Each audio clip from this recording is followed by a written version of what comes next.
Kathleen's really been instrumental in helping build the pipeline between our students and the healthcare professions, and that it's continued to grow even today. And we have more and more students going through their programs and reaping the benefits. So thank you, Kathleen, for all that you do. And last but certainly not least, Skylar, if you're with us, if you can introduce yourself.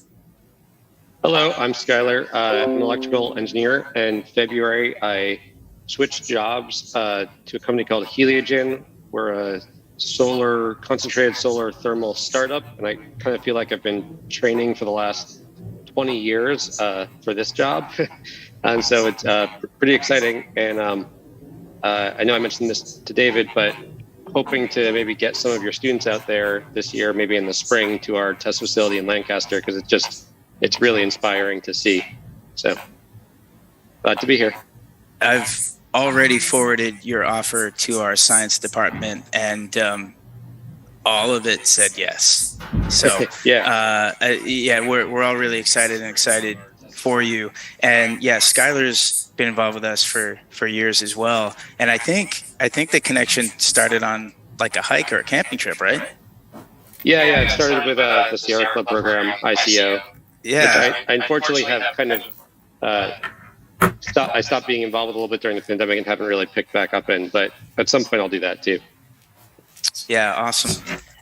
So he's been another great partner, and also does amazing things. So we're so lucky to have all of you here, as well as our teachers.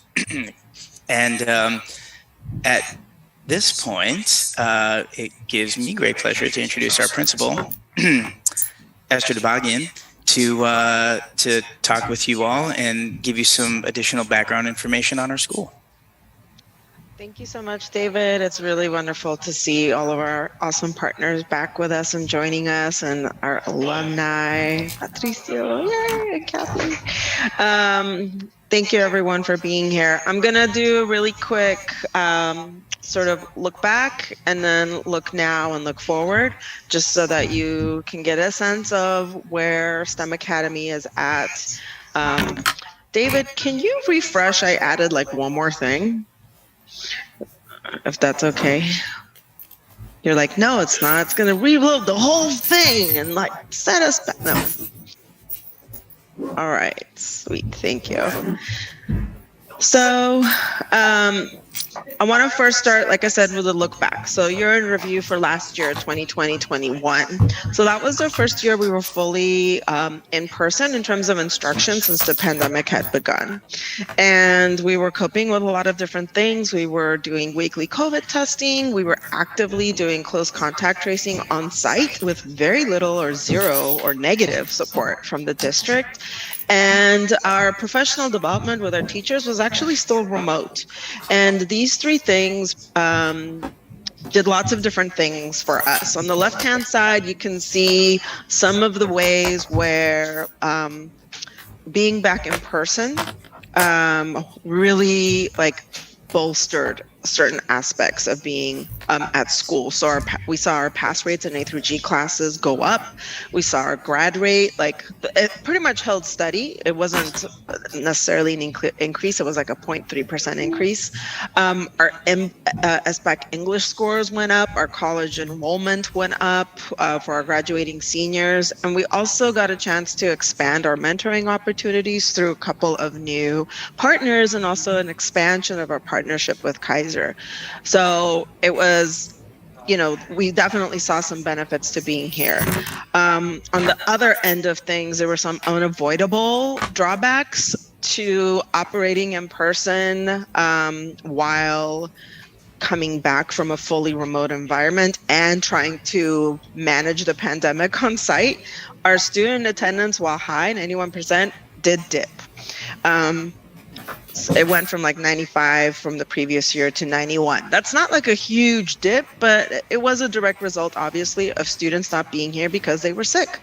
The staff attendance took a huge dip, and that is a direct result of the pandemic, along with some other things that were going on in terms of like substitutes. We had a lot more substitutes last year than we typically do, long-term subs as well.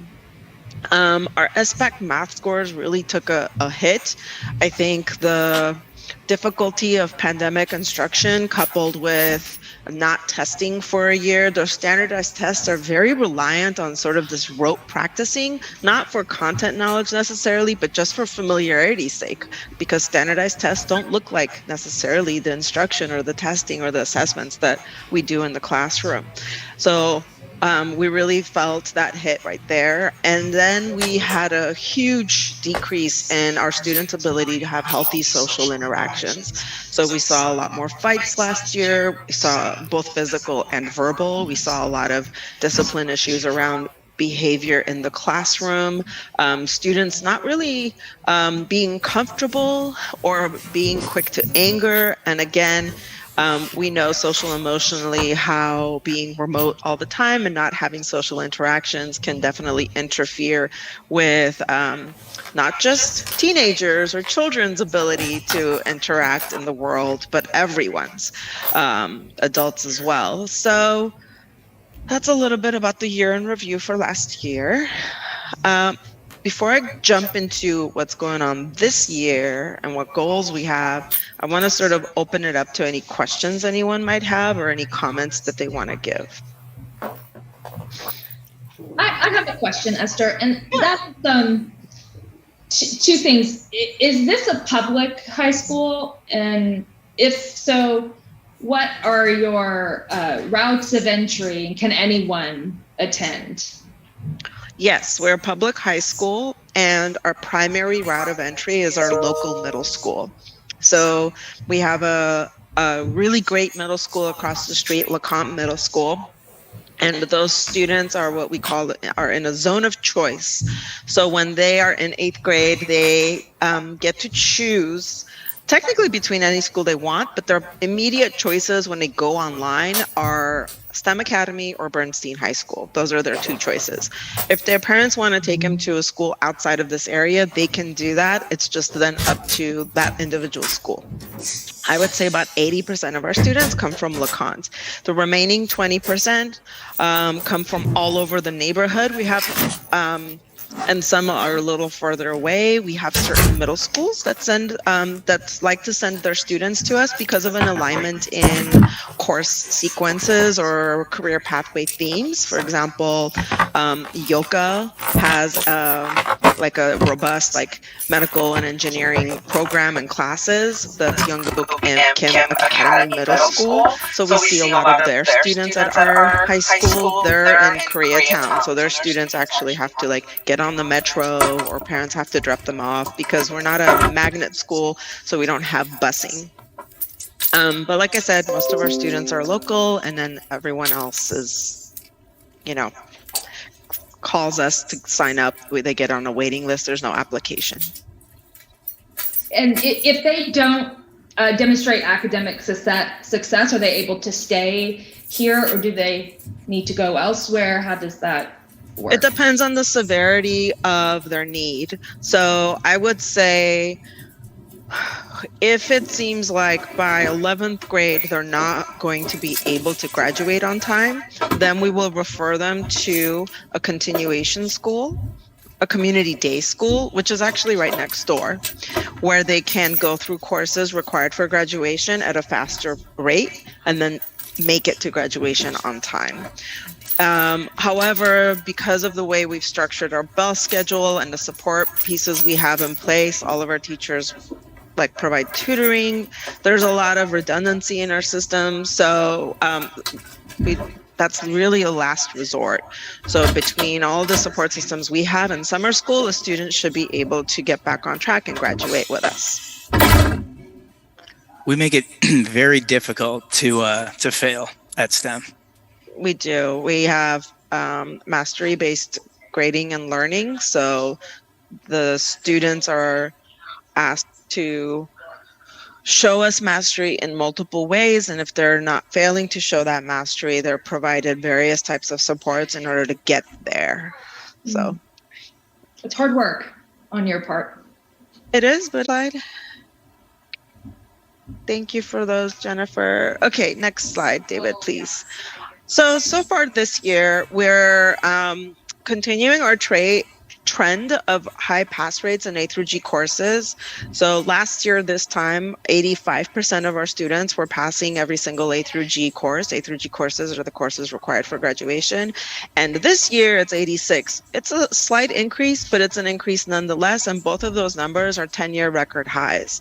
So we're doing pretty well in terms of supporting our students academically. Attendance is back up again. I'm very happy about that. That's a direct correlation with COVID-19 being on the thank God on the down slope, and infection rates and community transmission rates being lower.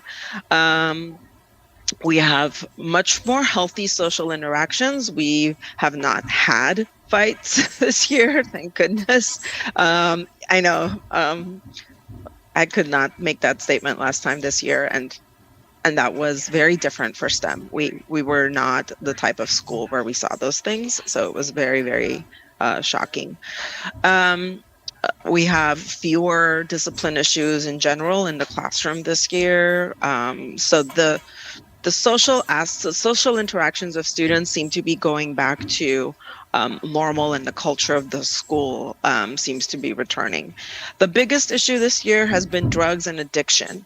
And I'm sure you have seen the tragedy that happened on campus in the news 2.5 weeks ago. One of the students at our sister school on the same campus passed away due to a drug overdose. And we at our school are aware of right now of 3 students who are either struggling with addiction or are using. And these students, what we notice, these students and the friends of these students who are sort of in that circle all have certain things in common. Number one, they've lost someone, either very, very recently or in the last few years. And that someone is a parent or a very close individual to them, or was a very close individual to them. We were also noticing that in our community, in the East Hollywood community, the parks are less safe. There are fewer businesses that are in operation. So in general, the area is becoming more economically depressed. And there are more sort of like risk factors associated with just walking to school.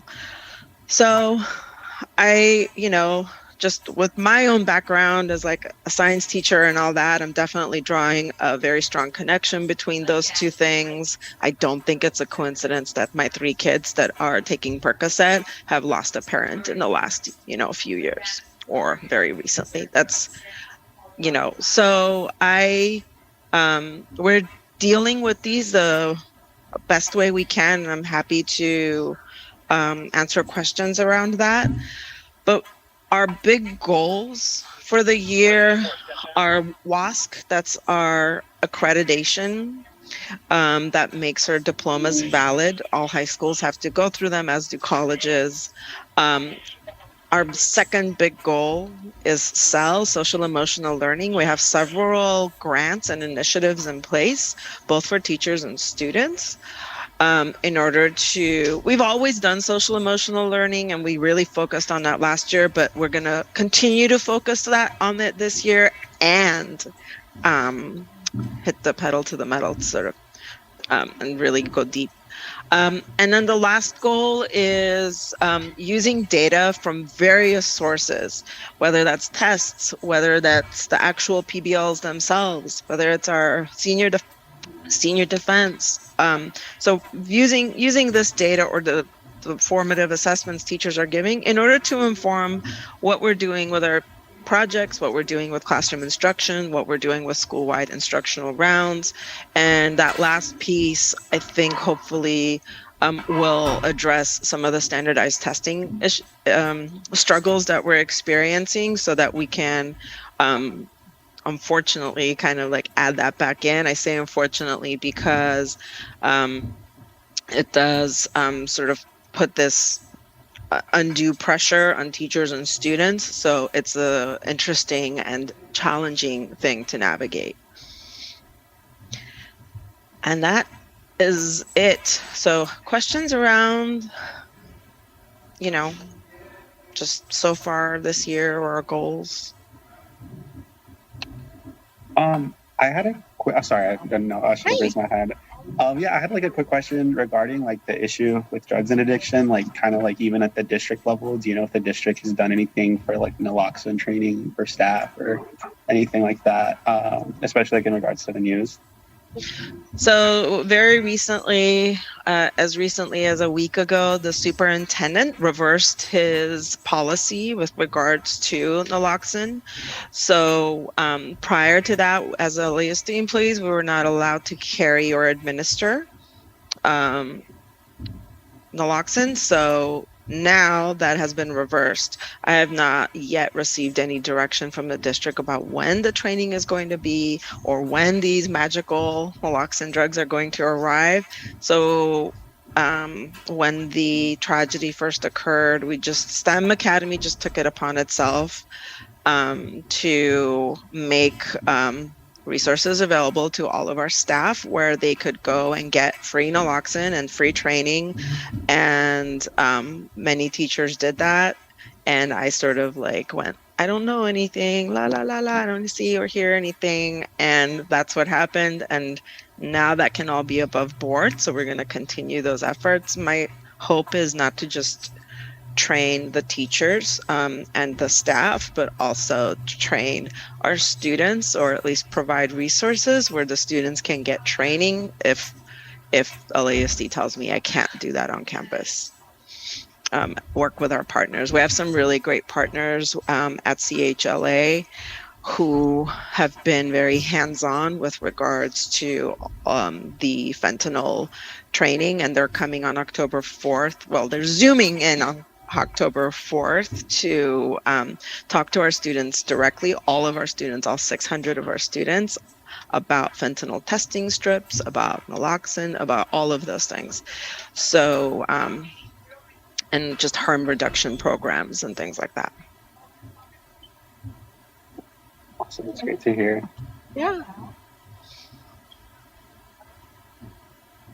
I feel very fortunate to be leading like a medical school. I mean, the engineering is awesome too. I love the engineering, but as a medical school, you just have access to certain resources with your partners that not every school would have, like at their fingertips, ready to go. So that has been a huge help in trying to figure out how to respond to this very quickly.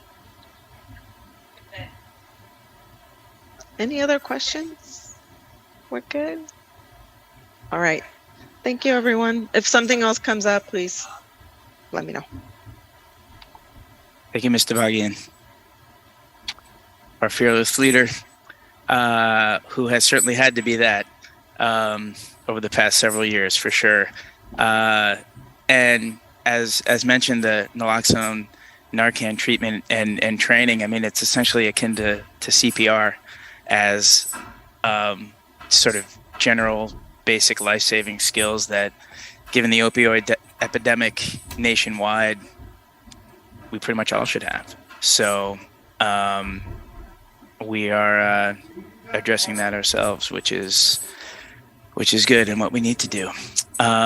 So the next portion of the meeting is going to be a presentation from one of our teachers and students, and they're going to discuss one of our engineering projects that has been ongoing for several years and has evolved over time. And they're going to share not necessarily the whole project, but some reflection on what they did, in an effort to gain some feedback and hear some of your thoughts as to, what you think of the project, any questions you might have, suggestions for changing, strengthening, that sort of thing. And there's definitely an opportunity to communicate at a later time if more processing time is needed.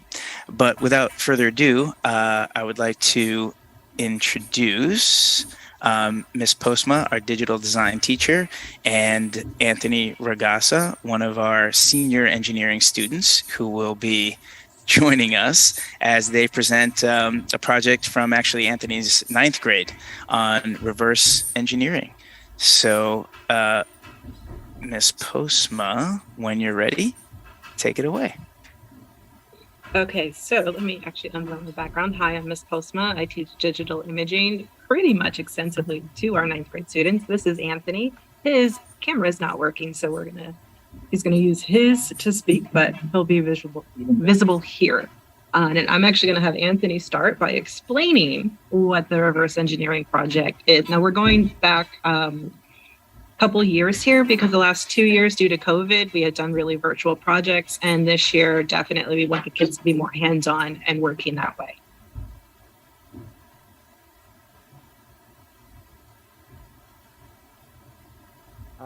Hi guys. Hi guys, I'm Anthony. You guys hear me?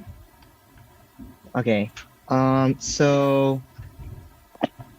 So basically, what I did for my 9th grade reverse engineering project was like look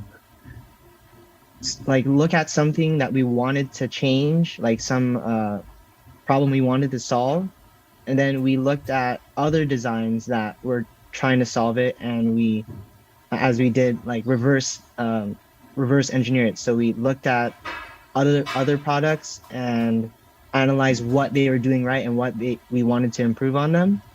And in our case, like for my group, we created a skateboard rack because we felt like we needed like skateboard racks in our school, especially because the ones we have at school are kind of lame.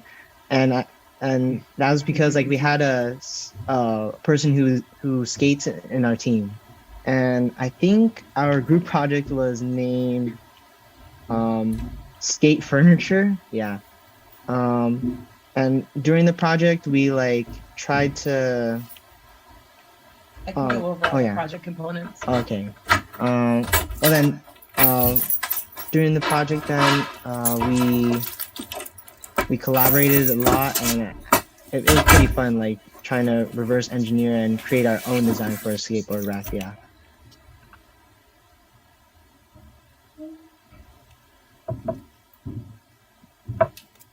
Are you muted? Yes. Okay. So the way the PBLs work is the students are cohorted based upon their pathway, in this case, engineering.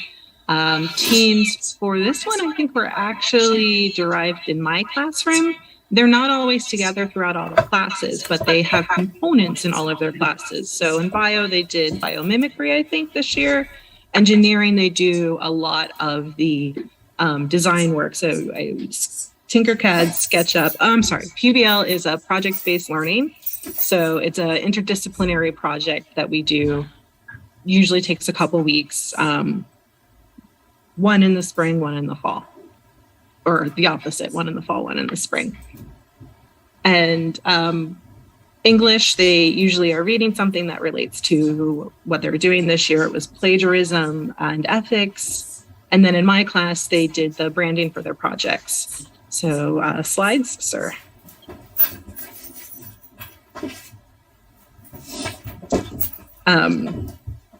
Throughout the project, there are both formative assessments as they go through. So little checks to see where their learning is at, as well as the summative assessment at the very end, which is their finished product and then their presentation. So this is the biomimicry component. So in Mr. Trachtenberg's class, each student worked on these pieces. Couldn't really tell you what biomimicry bits they did. I don't know if we want to go that in depth as to what biomimicry is, Mr. Trachtenberg. I'm sorry. They basically tried to find a correlation between the components of their design with similar functioning components in nature. So if they made it had something that gripped, maybe they compared it to a lobster claw, for a simple example. But that was the idea.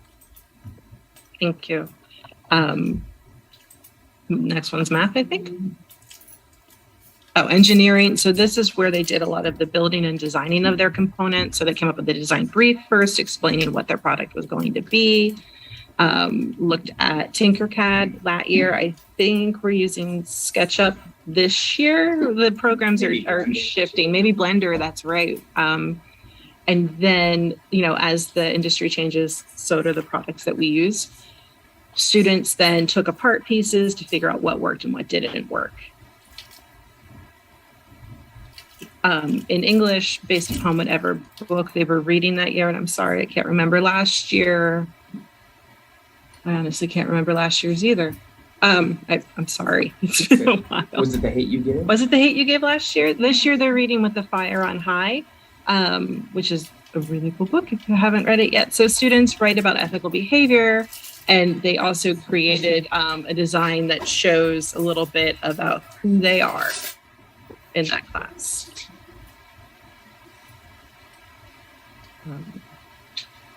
In math, they looked at cost versus revenue modeling to see if it made sense for that product to actually be produced. Didn't realize there were so many transitions on the slides. I'm sorry, folks. And then in digital imaging, the way they worked is each member of their team. So for almost all of their classes, there are individual components that they then decide using the iterative process who's got the best pieces, what their team is going to use as they go forward. So in my class, each student was required to come up with a brand and a logo. And as a team, they decided which way they were going. And then that kind of focused on how their branding went for their final piece. This is Anthony's project. It was your logo too, wasn't it? Yeah. Keep going. Yes, please. At the end, students always write reflections about their work because it allows them to really see what their learning outcomes were and where they maybe struggled, and it helps them improve with future projects as they go forward. And they do this with every project in my class too, not just the big ones. Okay. A lot of standards. So all of our projects are based on standards. So depending on the classes, what they are, a lot of letters and numbers there. Students on the day of presentations, they present in front of teachers, peers, and other industry professionals. They explain their products. They answer questions about their work. These are all photos. These are all pictures from even further. Yeah, we don't have a video of this particular presentation. I think, yeah, this might be the last one. So. Yeah. Okay. So some of the things that we're changing this year is definitely they're going to be making a product based. It's not going to be toy based. We're taking that word out. So if they end up with a toy, they end up there. But we're hoping that they'll look for a more significant object to redesign. Changing the math component. Yeah.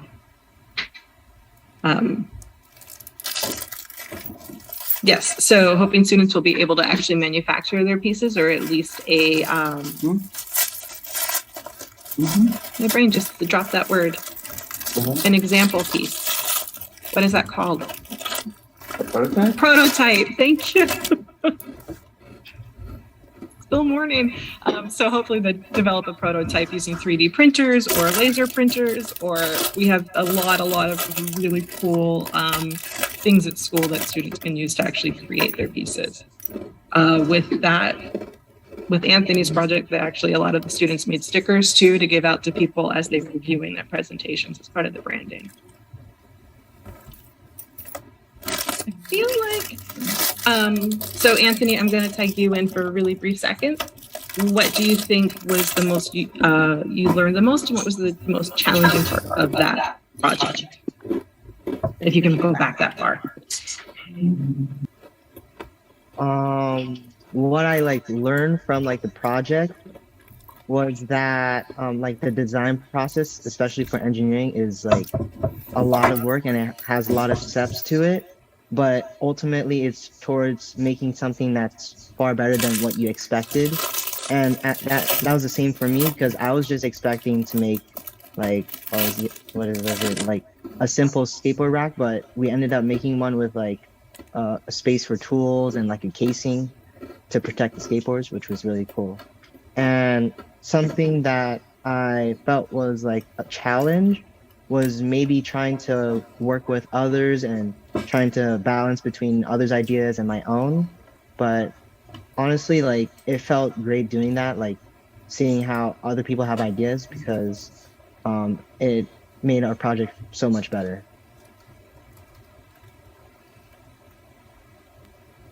What questions, if any, do you have for myself or Anthony?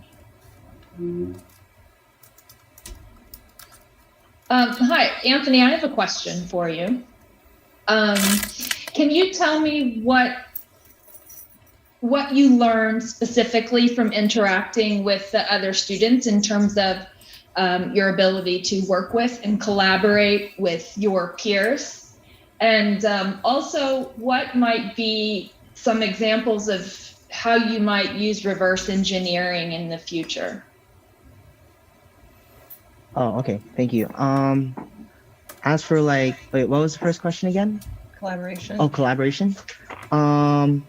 Well, at first it was really difficult because these people I already knew, but I didn't really know them that well to like work with them in a group.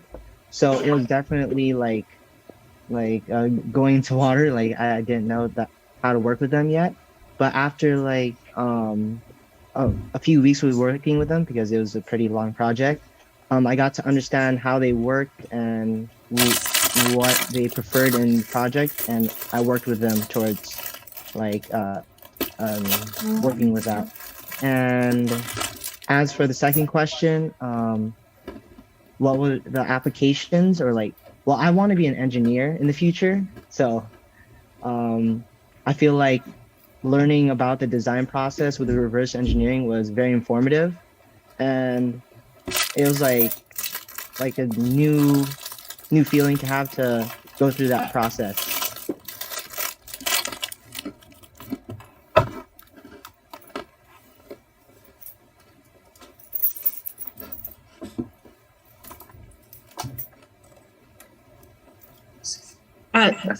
Thank you for your time, everybody. I'm not sure who's up next, but I appreciate you all being here.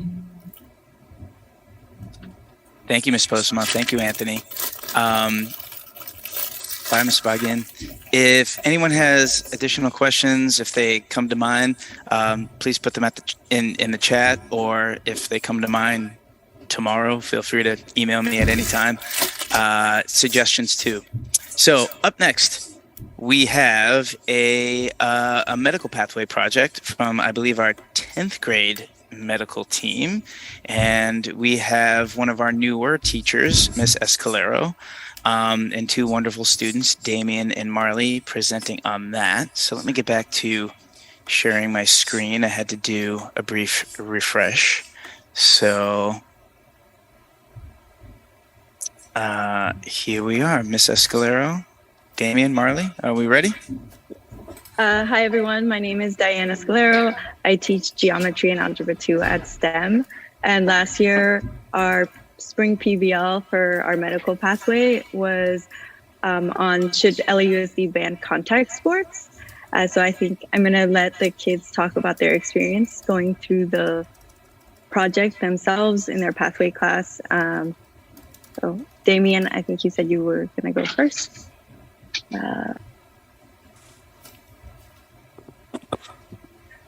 Oh, there you go. Can everyone hear me?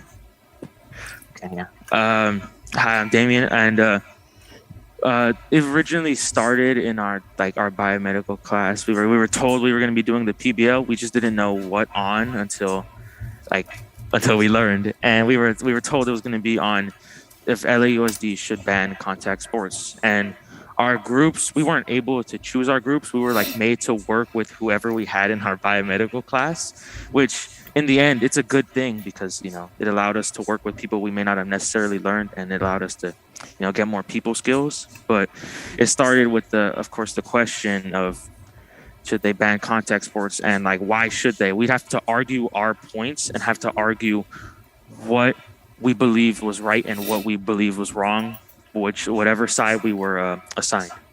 So we had to prepare for both sides and both arguments before we even knew which one we would even get. So, and it was a good experience overall. Something I really enjoyed about the experience was that we did a ton of research. So in our biomed class and in our English, we did not know which side we would be arguing, whether we should ban them or keep the contact sports.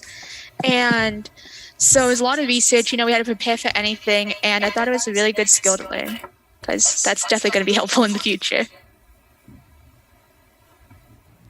Yes, so similar to Ms. Postma, I only know what we did in our geometry class. But I know that in their biomedical class, they were talking about the pathway that light takes through your eye and how that goes and what can be affected or what can affect it. And so in our geometry class, can you go forward, Mr. Trachtenberg? We were talking about dilations. And so they were measuring the size of the pupil and how it was dilating, and they got to see different patients, and depending on the scale factor that they found for their dilations of the pupils, they were able to make an assumption that that patient might have a concussion or might not have a concussion. And that's what we were mostly focusing on in our geometry class. Can we move forward? So this is the rubric that we were using when they actually did their presentations. So last year, because we were coming back from COVID, our 10th grade medical students were actually the first team to have an in-person PBL presentation coming back from COVID. So they had some judges from UCLA. They also had some STEM teachers who were judges. And we were looking at specific things in terms of their arguments. So each of the teams had different members. Can you go forward one more? Sorry. So they had a neurologist, an optometrist, a communications expert, and an athletic trainer. So they knew their roles before they got to their debate. They just didn't know which side they were going to be debating, if they were going to be doing the affirmative or the negative side. So they had to prepare their roles for both sides. And then on the spot, we kind of tossed the coin and they were told, okay, this is what you're going to be arguing, the side.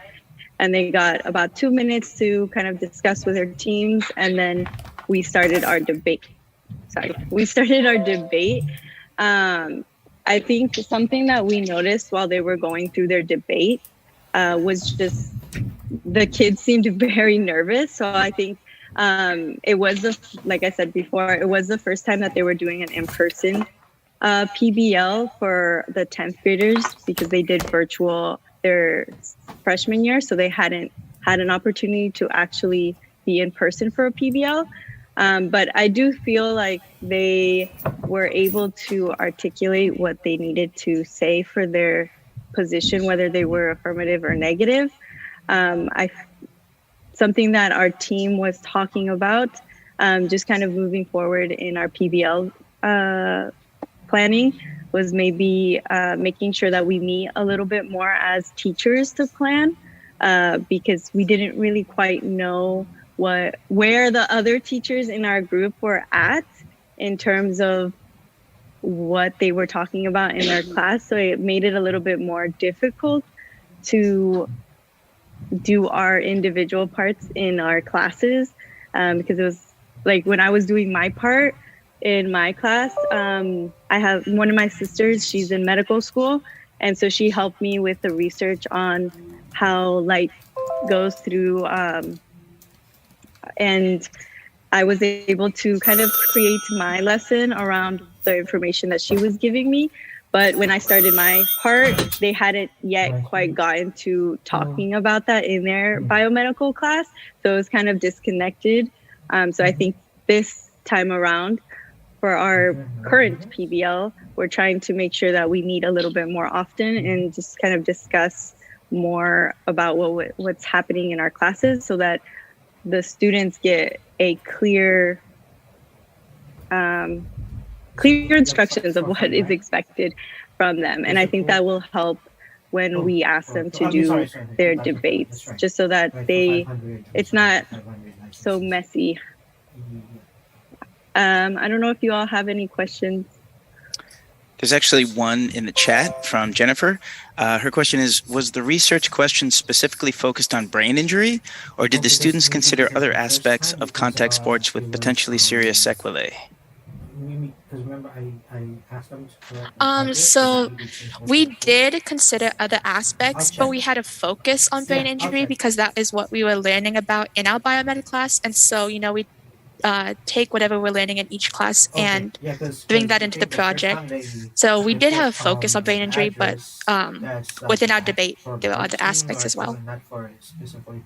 As she said, the main focus of the debate was just seeing the effects of repeat brain trauma on a premature mind that is still growing and still, it can't afford to be injured multiple times in a row without causing life-changing effects.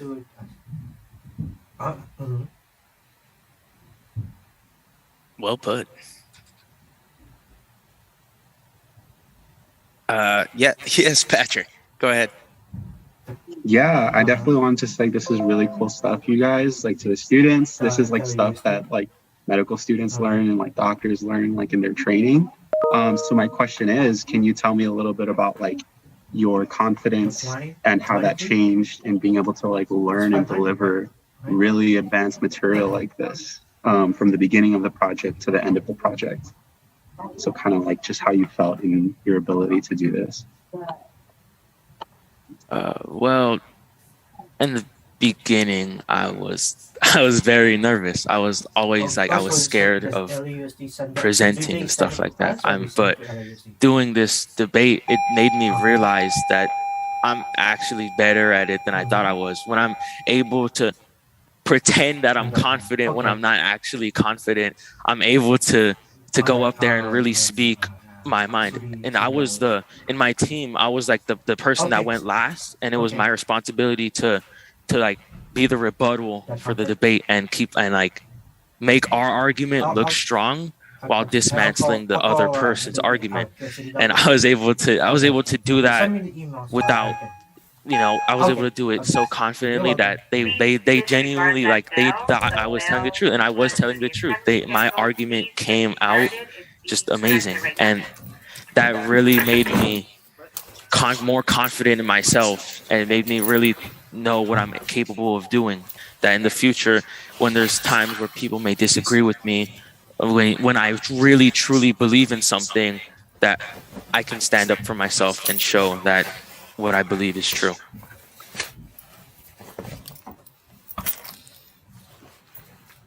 I felt the same. We did so much preparation and stuff, and I was really nervous going up. But I found that, since we had devoted so much time and effort into it, I was able to go up and, complete it. And I just feel so much more confident in my abilities to, give a presentation and speak publicly. If I could just add a comment, this is really interesting. Ms. Escalero, first of all, that scientific concepts were incorporated into the exercise of debate, because just— Do you all have any other questions? You heard the question? Can anyone hear me? Jennifer, sorry, Jennifer, we can hear you. Miss I Esco can hear said you. it. Sorry. Oh, okay. 1 second. Okay. Can you hear her now? Hold on. Okay. She didn't mean to interrupt you. If you don't mind starting your question again. I figured there's something. So it's interesting to me, and I think the implications for lifelong careers for these students, that you incorporated the aspects of debate with scientific discourse. This is something that certainly engineers will do for those students that go into engineering, but every meeting I have all day long is scientists and clinicians coming together and looking at problems from different aspects. And there are certainly professional disagreements, which does not imply an argument, but rather convincing one to consider another aspect of a problem. So the skills, Marley and Damien, that you described, and Damien certainly feeling a lack of confidence, but needing to go in and exercise confidence, that is a lifelong lesson that, remember that. You'll, even at 50, I have that. So it sounds like you guys really have learned some great lessons that will serve you well in your future careers.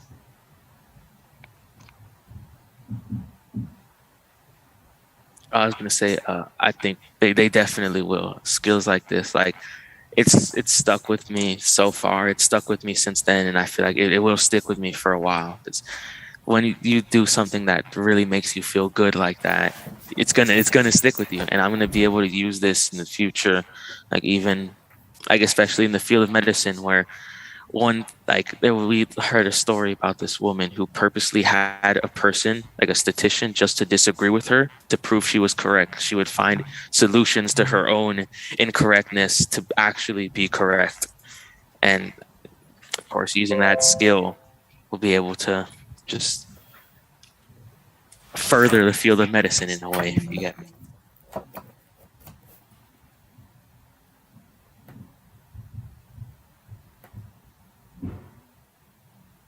Other questions that we might have?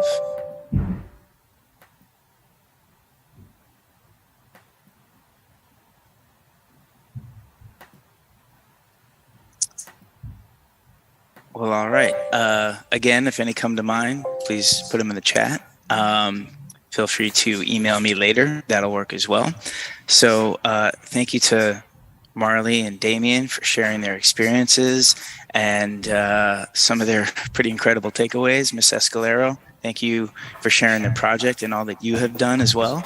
I would like to continue with our thing. So this is a flyer, which you could potentially click on, but I realize you can only look at it right now.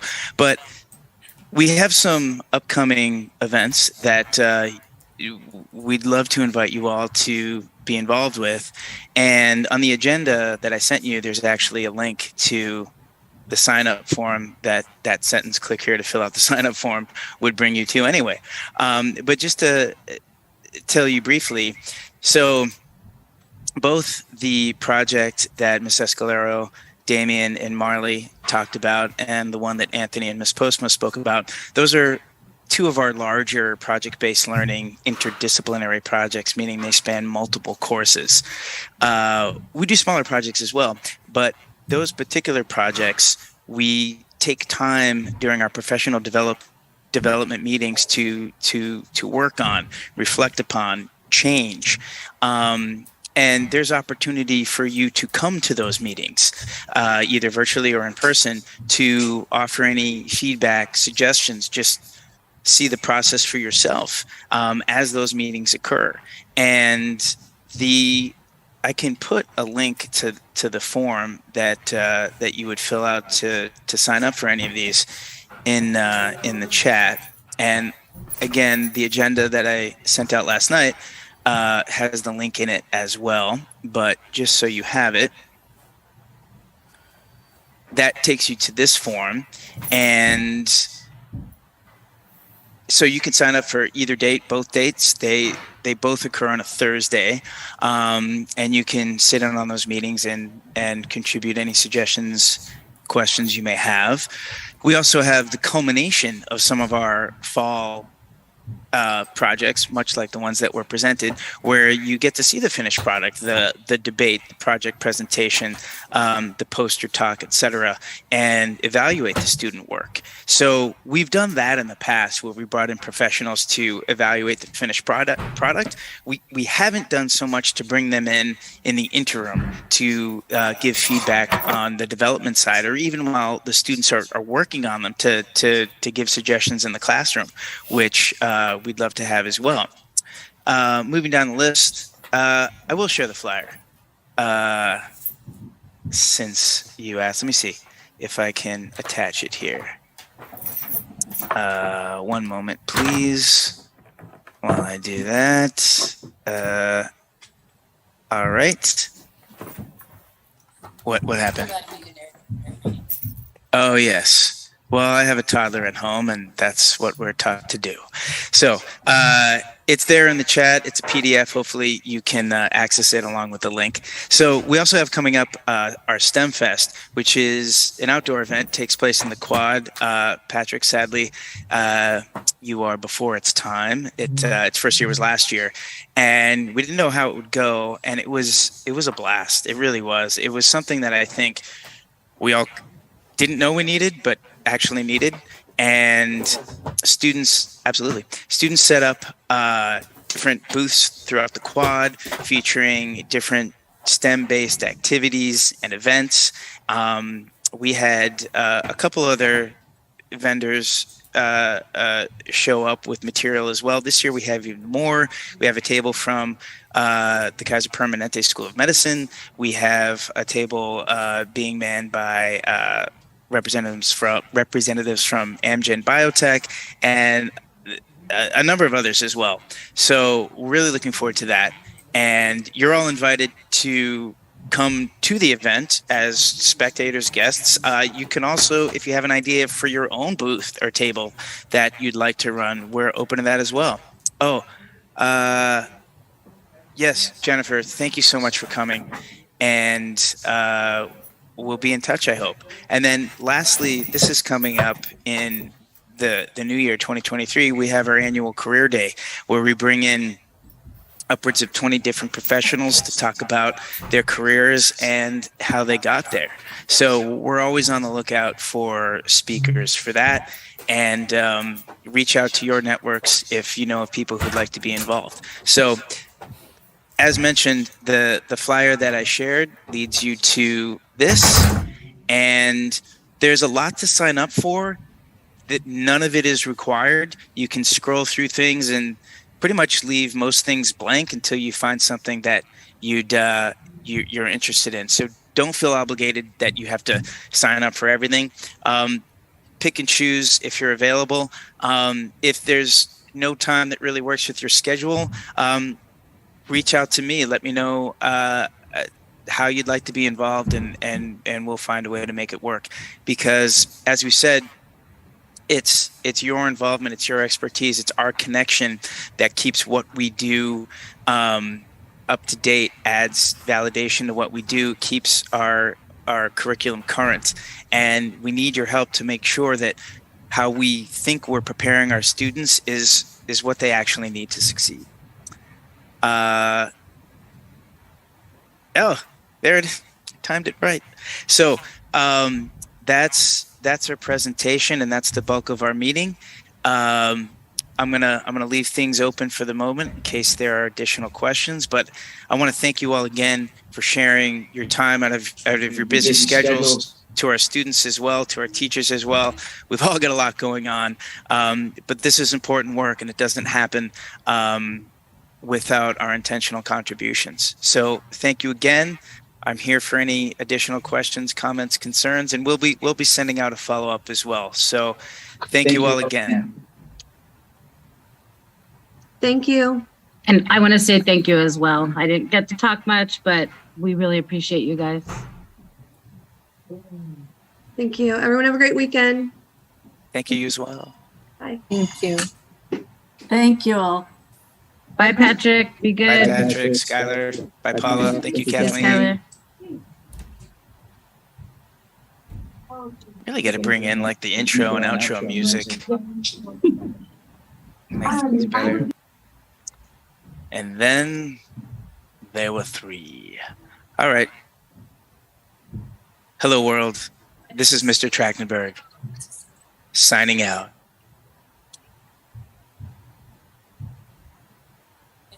Well, I had to cover Postma, that's how we